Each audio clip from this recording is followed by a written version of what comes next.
Bismillahirrahmanirrahim. Assalamualaikum warahmatullahi wabarakatuh. Allahumma salli ala Sayyidina Muhammad. Allahumma salli ala Sayyidina Muhammad. Yang dihormati lagi disegani panel penilai Al-Fadil Dr. Ahmad Ali dan juga Al-Fadilah Dr. Aznida. Yang saya segani juga supervisor saya, penyelia saya Dr. Rufisha untuk kajian pada kali ini. InsyaAllah pada seminar pendidikan bagi PSMP ambilan Jun 2019, saya akan membentangkan satu tajuk kajian saya berkenaan dengan amalan inovasi guru pelatih pendidikan Islam Institut Pendidikan Guru Kampus Datuk Razali Ismail. InsyaAllah saya mulakan saya punya pembentangan pada hari ini dengan pernyataan masalah yang saya bawakan oleh Wan Ali Akbar pada tahun 2020 menyatakan isu ketandusan idea sentiasa menjadi permasalahan yang diungkapkan oleh para guru sebagai kekangan untuk menghasilkan inovasi. Seterusnya, Nur Farhana 2019 menyatakan guru menggunakan sepenuhnya buku teks untuk menyampaikan isi pengajaran. Kemudian pada tahun 2020, Nur Safra memberitahu tentang inovasi pengajaran masih sukar dilaksanakan di sekolah kerana para guru kurang mengambil inisiatif untuk bertindak secara proaktif dalam mewujudkan inovasi sebagaimana yang ditekankan dalam Pelan Pembangunan Pendidikan Malaysia pada tahun 2013 hingga tahun 2025. Kemudian, Khadijah dan Syahrin 2021 menyatakan pelajar mengalami tekanan emosi, perasaan dan mental akibat amalan pengajaran guru yang bersifat autokratik dan juga pasif. Baiklah, seterusnya kita akan lihat kepada objektif kajian saya. Yang pertamanya, mengenal pasti tahap amalan inovasi guru pelatih pendidikan Islam Institut Pendidikan Guru Kampus Datuk Razali Ismail. Kemudian objektif kajian yang kedua, mengenal pasti tahap motivasi guru pelatih pendidikan Islam Institut Pendidikan Guru Kampus Datuk Razali Ismail. Kemudian objektif kajian saya yang ketiga adalah untuk mengenal pasti faktor yang menghalang amalan inovasi guru pelatih IPG Kampus Datuk Razali Ismail. Kemudian objektif kajian yang keempat adalah untuk mengenal pasti sama ada terdapat perbezaan yang signifikan tahap amalan guru pelatih pendidikan Islam IPG Kampus Datuk Razali Ismail berdasarkan jantina. Dan akhir sekali, objektif kajian yang kelima adalah untuk mengenal pasti sama ada terdapat hubungan yang signifikan amalan inovasi guru pelatih pendidikan Islam IPG Kampus Datuk Razali Ismail dengan motivasi guru pelatih pendidikan Islam. Okey, seterusnya soalan kajian saya yang pertamanya, apakah tahap amalan inovasi guru pelatih pendidikan Islam IPG Kampus Datuk Razali Ismail? Kemudian soalan kajian yang kedua adalah apakah tahap motivasi guru pelatih pendidikan Islam dalam amalan inovasi? Dan yang ketiga, apakah faktor yang menghalang amalan inovasi guru pelatih pendidikan Islam IPG Kampus Datuk Razali Ismail? Kemudian soalan kajian saya yang keempat adalah apakah terdapat perbezaan yang signifikan tahap amalan inovasi guru pelatih pendidikan Islam IPG Kampus Datuk Razali Ismail berdasarkan jantina? Dan soalan kajian saya yang kelima adalah apakah terdapat hubungan yang signifikan amalan inovasi guru pelatih pendidikan Islam dengan motivasi guru pelatih pendidikan Islam IPG Kampus Datuk Razali Ismail? Okay, kemudian kita akan beralih pula kepada hipotesis kajian. Hipotesis kajian yang pertama adalah dibentuk untuk menjawab soalan kajian saya yang keempat tadi. Tidak terdapat perbezaan yang signifikan tahap amalan guru pelatih pendidikan Islam Jun 2019 dan Jun 2020 berdasarkan jantina. Kemudian, hipotesis kajian yang kedua dibentuk untuk menjawab soalan kajian kelima tadi. Tidak terdapat hubungan yang signifikan amalan inovasi dengan motivasi guru pelatih pendidikan Islam.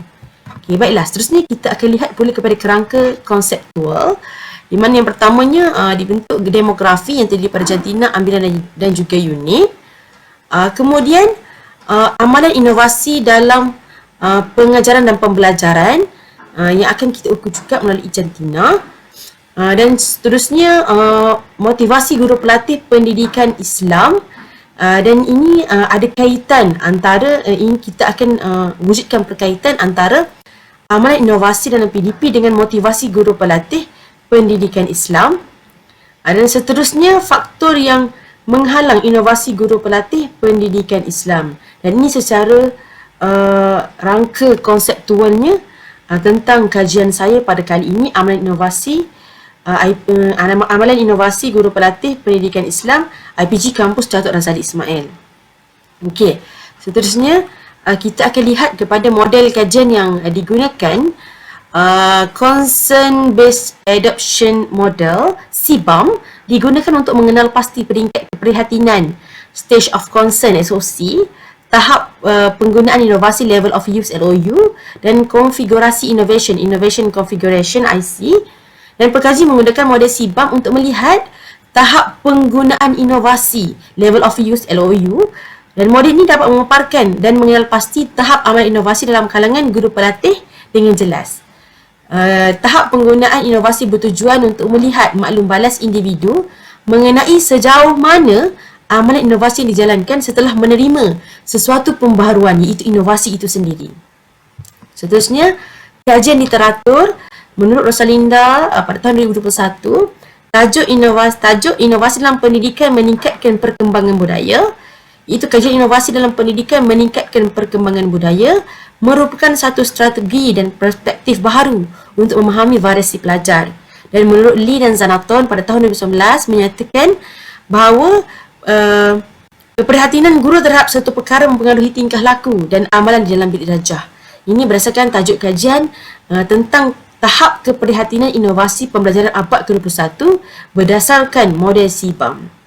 Okay, seterusnya kita akan lihat kepada metodologi kajian, di mana kajian ini berbentuk kuantitatif, dan kajian inilah satu kajian tinjauan lah kepada 240 orang guru pelatih pendidikan Islam yang terdiri daripada ambilan Jun 2019 dan juga Jun 2020 daripada 6 unit pendidikan Islam, bermula pada unit PAI 1 sehingga unit pendidikan agama Islam 6, di mana kalau mengikut jadual KCN Morgan, sepatutnya saiz yang diambil adalah 144 orang lah, tetapi sampel yang diambil adalah 165 orang yang diguna pakai untuk meningkatkan ketepatan penyelidikan.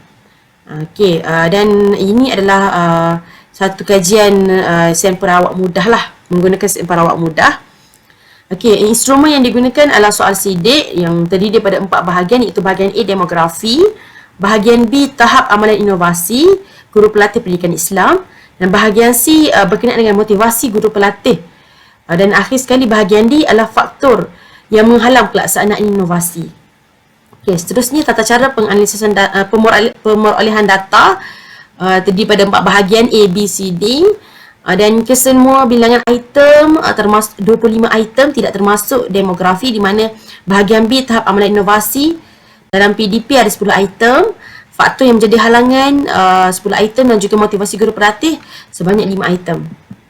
Seterusnya jadual interpretasi SCORMIN diambil daripada jadual Creswell pada tahun 2013. Seterusnya item soalan yang saya gunakan pada kali ini sebenarnya diadaptasi daripada soal sidik dalam satu kajian Liana 2017 yang telah mengkaji tentang pengajaran dan pembelajaran inovatif guru pelatih di peringkat Institut Pendidikan Guru Malaysia. Dan semua item berbentuk pilihan jawapan dengan menggunakan skala Likert, sangat setuju, sangat bersetuju, sangat tidak bersetuju, bersetuju dan sangat tidak bersetuju. Okey, baik.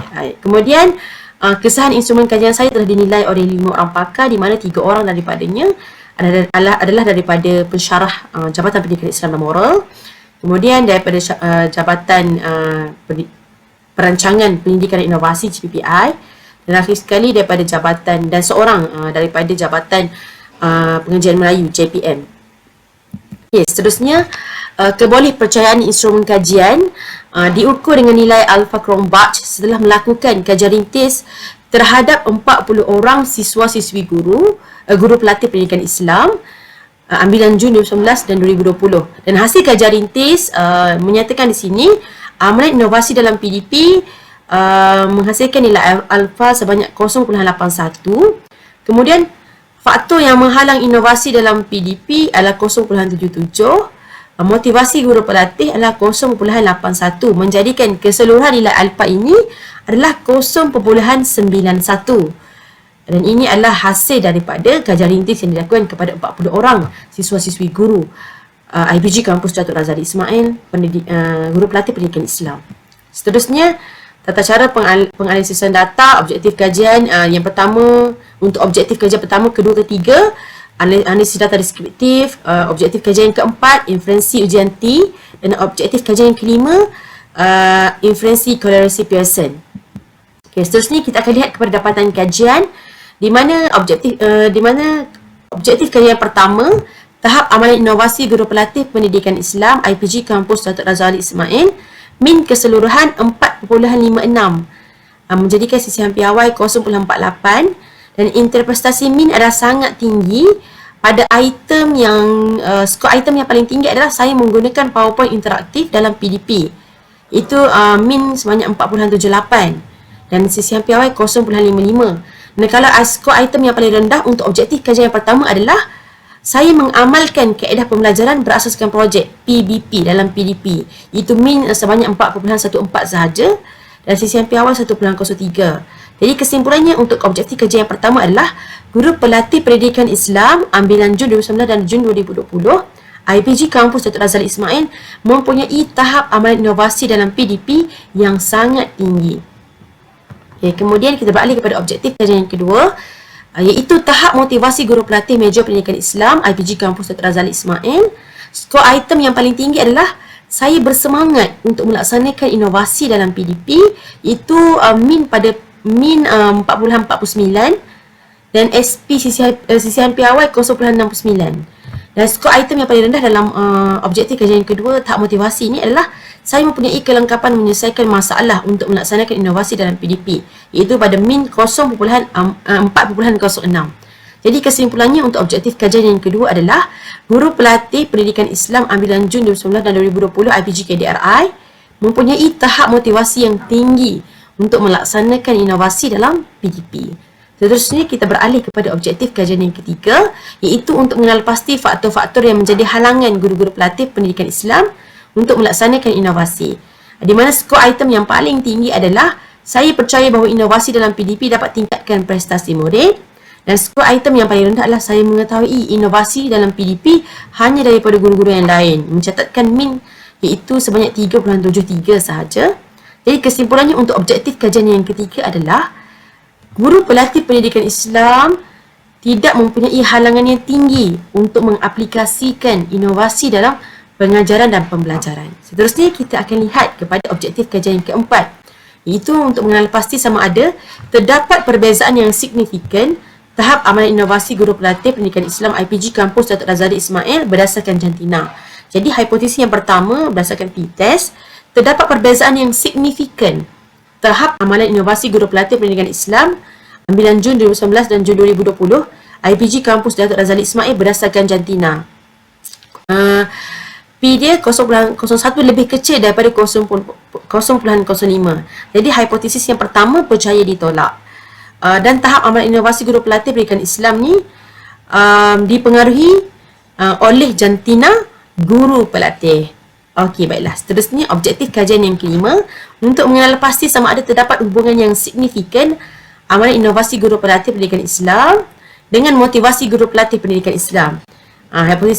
Hipotesis yang kedua berdasarkan korelasi Pearson, iaitu terdapat hubungan yang signifikan amalan inovasi guru pelatih pendidikan Islam dengan motivasi guru pelatih pendidikan Islam, iaitu P 0.01 lebih kecil daripada 0.05. Jadi hipotesis yang kedua ni berjaya ditolak. Untuk perbincangannya, terdapat hubungan yang signifikan amalan inovasi guru pelatih pendidikan Islam ambilan Jun 2019 dan Jun 2020 dengan motivasi guru pelatih pendidikan Islam IPG Kampus Datuk Razali Ismail. Baiklah, selesai untuk dapatan kajian bagi objektif kajian pertama, kedua, ketiga, keempat dan juga kelima. Seterusnya kita akan beralih kepada implikasi kajian. Yang pertamanya, kepada guru pelatih pendidikan Islam, memobilisasikan lagi kemahiran dan tahap profesionalisme pengajaran guru pendidikan Islam ke arah menjadi guru yang cemerlang. Dan kepada pihak berautoriti dan bertanggungjawab untuk merancang kursus, bengkel dan latihan secara berterusan untuk menggalakkan guru pendidikan Islam mengaplikasikan inovasi dalam PDP di sekolah. Jadi cadangan kajian lanjutan adalah boleh dijalankan ke atas guru pendidikan Islam ataupun GPI di sekolah-sekolah pula. Kemudian membuat kajian dengan lebih terperinci selepas ini mungkin menggunakan kaedah kualitatif, iaitu pemerhatian dan temubual. Dan akhir sekali mengkaji hubungan amalan inovasi dalam PDP dengan tahap penguasaan dan pencapaian murid di sekolah. Itu adalah cadangan kajian lanjutan bagi kajian pada kali ini. Kesimpulannya, berdasarkan dapatan kajian yang telah dijalankan, dapat disimpulkan bahawa keseluruhan guru pelatih pendidikan Islam ambilan Jun 2019 dan Jun 2020 IPG KDRI mengamalkan inovasi dalam PDP serta memiliki tahap motivasi yang tinggi dalam mengaplikasikan inovasi dalam proses PDP di dalam kelas. Dan kajian ini diharapkan dapat membantu guru pelatih pendidikan Islam di luar sana untuk mengetahui potensi inovasi dalam diri masing-masing, seterusnya dapat mengamalkannya dalam proses pengajaran dan pembelajaran. Sekian, itu sahaja daripada saya untuk pembentangan kajian saya yang bertajuk Amalan Inovasi Guru Pelatih Pendidikan Islam Institut Pendidikan Guru Kampus Datuk Razali Ismail. Wallahu alam. Maaf salah silap. Assalamualaikum warahmatullahi taala wabarakatuh.